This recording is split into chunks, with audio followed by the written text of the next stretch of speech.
In this video, we'll see how to build a differentiator using an op-amp. Differentiation is the opposite operation of integration.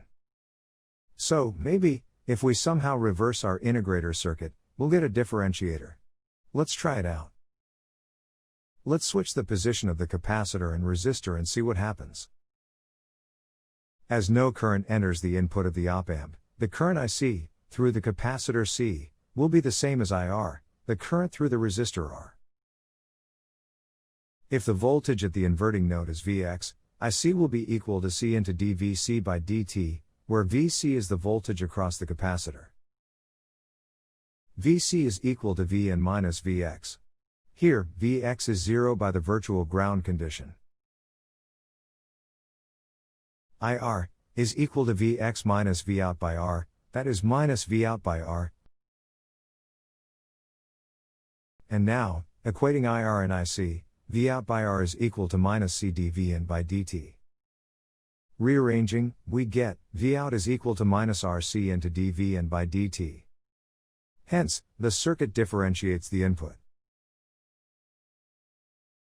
Suppose we feed a constant DC input to this circuit. We will get a zero output, as the input does not vary with time, meaning its derivative is zero at all times. If our input is a clock signal, the output will be a series of alternating positive and negative impulses based on the clock transition. Thus, we call this an ideal differentiator as it gives the exact differentiated waveform. An alternate way to analyze the circuit is using the Laplace transform. Using the general form of gain of an inverting amplifier, Vout is equal to minus Z2 upon Z1. Here Z1 is 1 by SC and Z2 is R. And hence, Vout by Vn is minus S or C. We know that multiplying by S in the Laplace domain is equivalent to differentiation in the time domain. Hence, we can verify that the circuit acts as a differentiator. The circuit has a zero at the origin.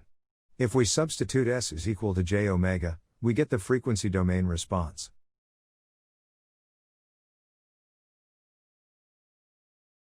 This figure shows the magnitude of Vout by Vn as a function of frequency. As you can see, this circuit also acts like a high-pass filter. A question that arises is, do we really need an op-amp to achieve differentiation? Can't we simply use an RC circuit? Let's compare our op-amp-based differentiator with its passive RC counterpart.